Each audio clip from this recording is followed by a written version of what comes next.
your business will only grow as much as you're growing. And if you want your business to double, you've got to more than double your personal growth. Like, what does that mean? You've got to become a far better leader. You've got to be learning so fast, so much of the right things that your whole business's growth and vision can fit within your growth and vision.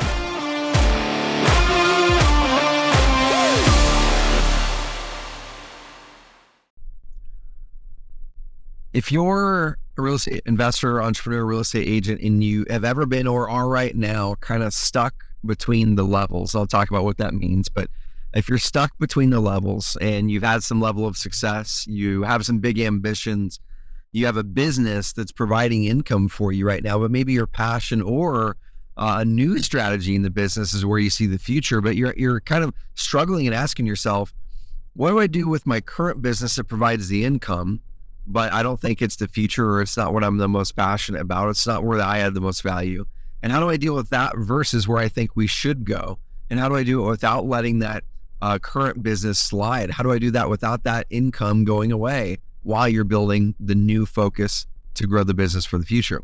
Well, I talked with two entrepreneurs in our Epic program just this past 24 hours on this topic. Both are doing somewhere between 3 and 6 million a year.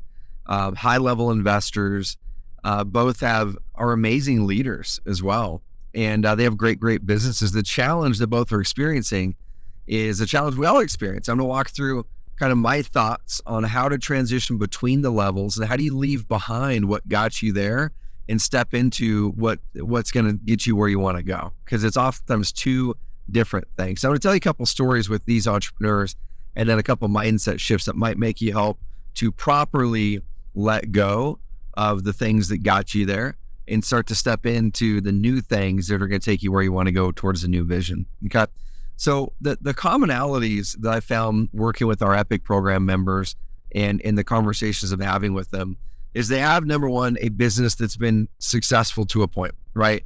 They're making 300,000 or 500,000 a year and it's kind of hanging out there a little bit, but they're not really sure how to crack through. They've tried a bunch of things that hasn't worked. They're making 1 to 3, 1 to 4 million a year. And same thing. It's a good business, it's profitable, but they're not sure how to crack through. And maybe their margins even started to get squeezed a little bit because they hired some people around that phase. Those people didn't work out. They maybe kept them on or had to let them go. And it's almost a continual treadmill sometimes with some of those roles. And you're going, man, how do I crack through? Is this too hard to do? Maybe I'm just going to be more comfortable at the previous phase and I'll just kind of settle into what I know. Okay, another thing that pops up with entrepreneurs when we get in this phase is we naturally, and I have a real challenge with this oftentimes, so this is kind of me speaking out my own challenges and how I worked through some of these myself, but we naturally then, after we have that cycle of recognizing the company needs something new, a new shift, what got us here won't get us there. We hire some people to help us get us where we want to go. It doesn't work out after a period of time. So then we go, cool, well, it must be the people issue, the issue with the other people. Therefore, I probably need to roll up my sleeves and just do the work. I probably need to roll up my sleeves and power through this and drive the strategy and drive all this stuff because the rest of the team doesn't know how to do it. And you do that.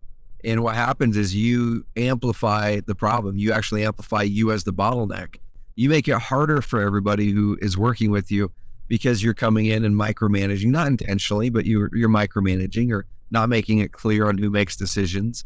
And these are all things I have, and in some cases am experiencing right now in our next transition and shift, right?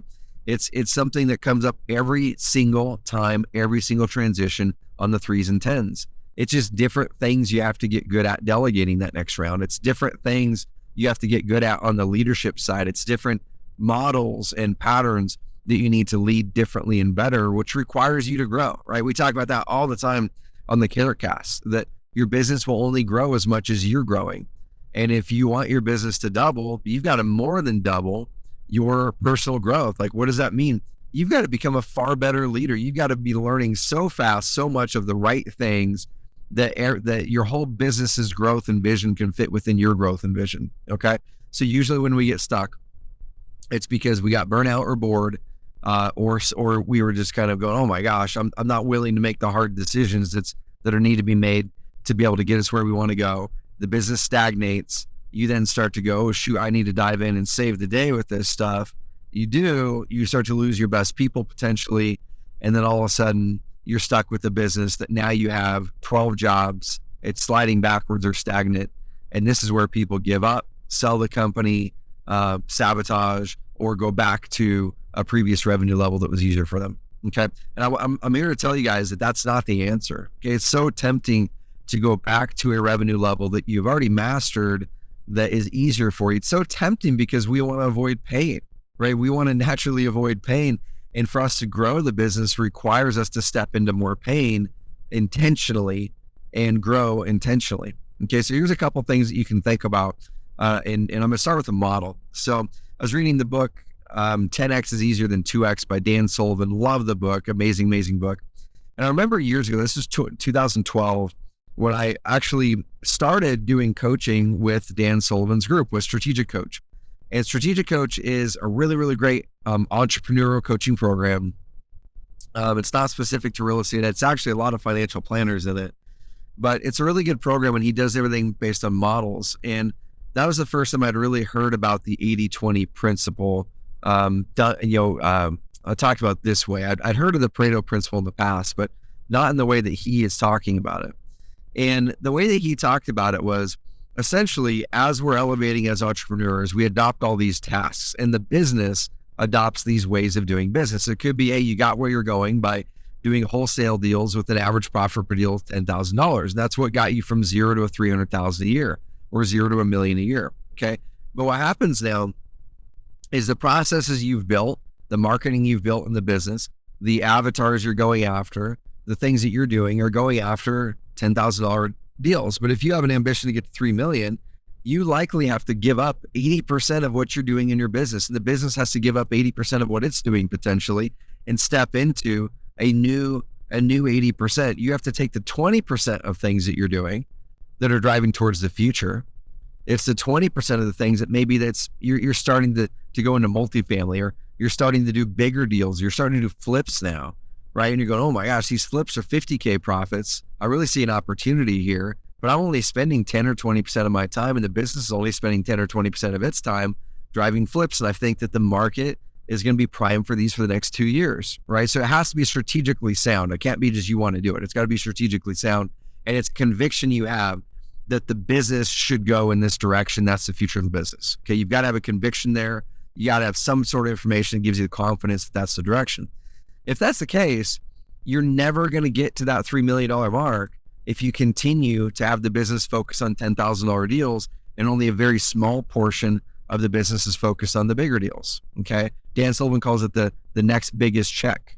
And so what do you have to do? Well, you have to look at that 80% of things you're doing and say, well, either I'm going to create processes for these things and delegate them off to another group in the company, and I'm going to create a different group that's going to go after the new big stuff.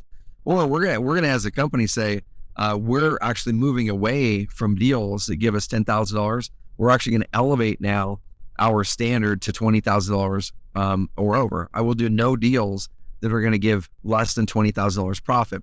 Or if you're in multifamily, I was talking with another one of our high-level Epic program members last week on a coaching call with him, and he's in a similar situation. He has a really good business, around $1 million a year, single operator, doing great.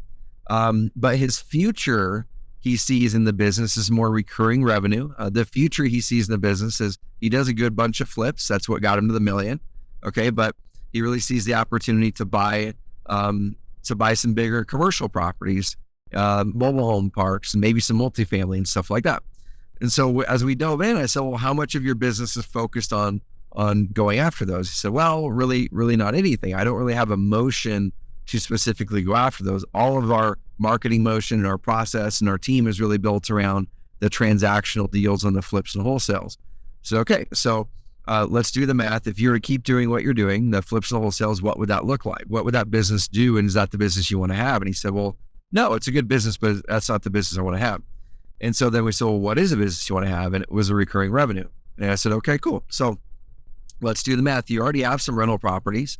What is the current average what is the current average monthly income that comes from each property? And I'm going to make up a number of, let's say, let's say it was the net income. Let's say the average net income is $500 per property because they're single family homes. Okay.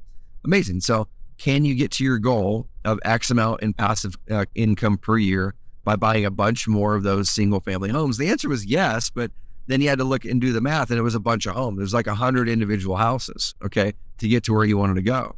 So we look at that and do what I call the ICE method, which is impact, confidence, and effort. What's the impact this strategy is going to have on my goals? Well, that strategy would be getting 100 single family houses total, in addition to the ones he's already has, but getting up to 100 was going to take a bunch of work because it was about another 60, 70, 80 properties, I think it was. Okay. It would get him there. So the impact would be to get him to his monthly income goal, but the effort would be really, really high. The confidence level was not, I do confidence levels in 50, 80, and 100%. And so the confidence level definitely wasn't 100% for that. It was probably somewhere between that 80 and 50% because he knew he could do it, but the question was, could he do it in the timeline he wanted? Well, no, that's a lot of houses to stack up. Okay, cool. So let's look at the second option then. And the second option I challenged him with is I said, what if you were to stop focusing on the single family home? And what if you were to focus on a bigger check? What if you were to focus on a bigger deal for the future? The 80% that you're focusing on right now is a single family home, and it's got you where you are, and it's keeping you where you are. Okay. The 20% that you're starting to focus on, or maybe it was 10% for him at that time, is going to take you where you want to go. The question is, how do you flip flop it? Right? How do you flip flop it? And so we did the math and discovered, yeah, he could do, 5 20-unit buildings rather than 100 properties, or, 2 50-unit buildings, or you get the idea, 10 10-unit buildings. So we worked that out. And now there's a strategy where he's elevating his biggest check. So he's elevating the standard by which every property has a minimum amount of net income that's going to come out of it. Otherwise, he won't analyze it, won't spend any time on it. And there's plenty of those properties out there. I was talking to another one of our Epic members this morning who is in the same quandary. His business is a little bit bigger. It's at the next level. It's at the 3 million level. And his wholesaling and flipping business does over $1 million a year in income.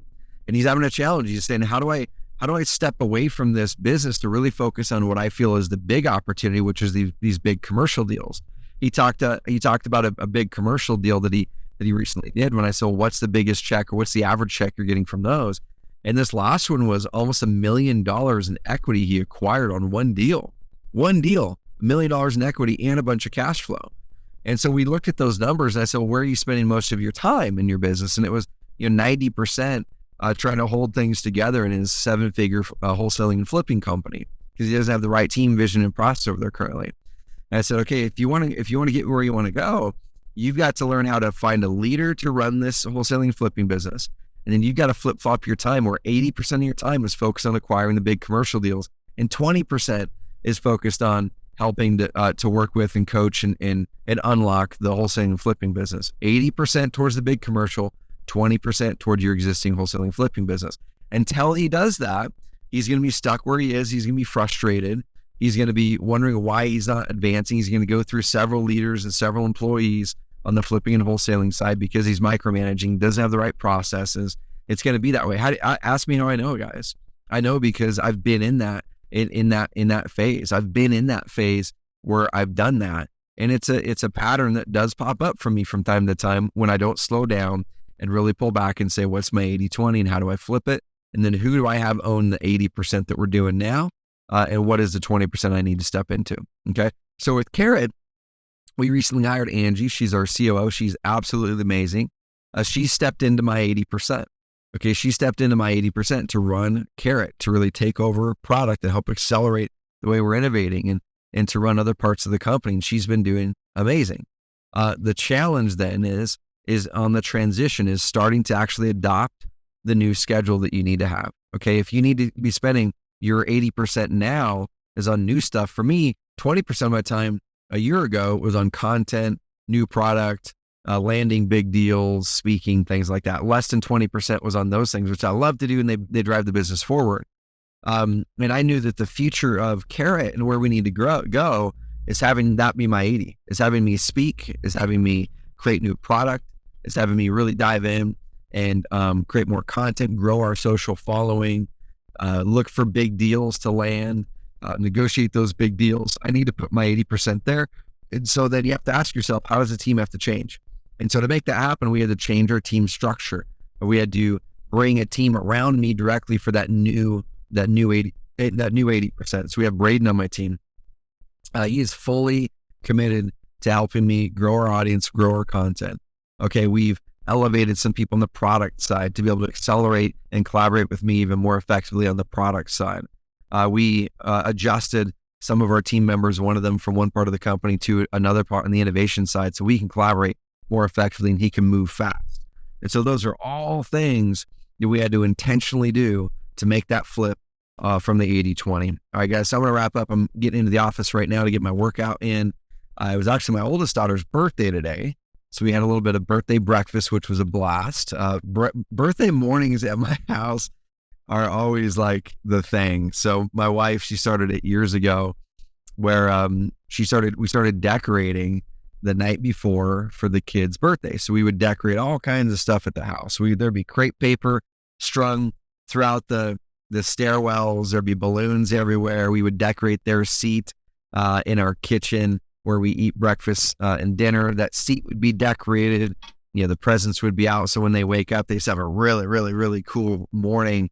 And so the kids have looked forward to it all the time. So we stayed up late getting things decorated after the kids went to bed.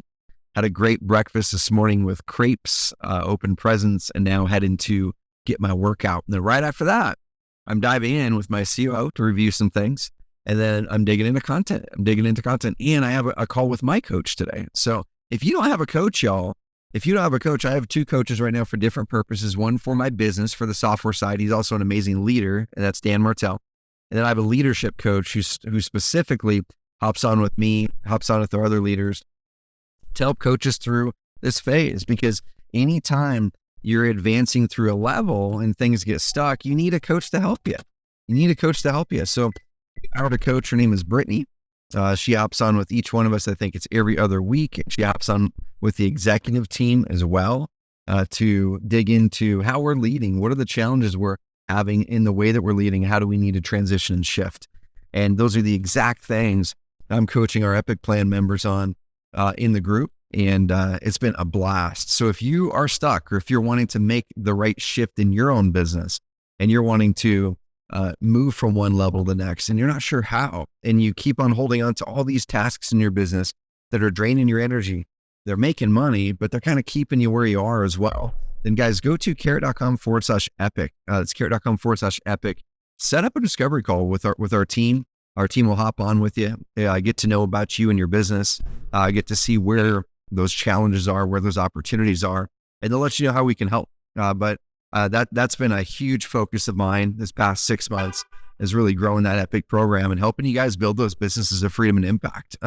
The program is definitely not the cheapest. It's definitely not the most expensive, but I was on a call with a $6 million a year entrepreneur yesterday, and he said he has a coach. He has a coach that he's paying thousands of dollars per month. And we were on a call diving into an issue that he's got on a certain hire that he's trying to make. And he said, dude, that 1 40-minute call that we just had blew every other call from my other coach out of the water for the past 6 months. And he's actually paying the other coach more. So we probably need to raise our prices. So if you want to get in on the Epic program at our current price levels, y'all hustle in there, because as the group grows, the prices probably will naturally increase a bit so we can keep the group smaller rather than making it hundreds of people. And so we'll keep on optimizing the group for the right mix of people, price, investment. My aim is to help you guys get a 20 to 40x return on your investment within year one is my aim, and help you pay for the program in the first 90 days with some of the tips that we'll give you guys. So go to carrot.com/epic, carrot.com/epic. You do have to be, the only qualification to have a discovery call is you have to have an active business that's doing 6 figures a year right now. And if it's doing 6 figures a year right now and you have some challenges, then we'll be able to work through with those challenges with you to get you that next level on the business side and the personal side. All right, guys, head into the office, carrot.com/epic. Get in there. These people in this group are absolutely amazing. And whatever I deliver here on the podcast is a small fraction of some of the conversations we're having. All right, guys, have an amazing rest of the week. We'll talk soon.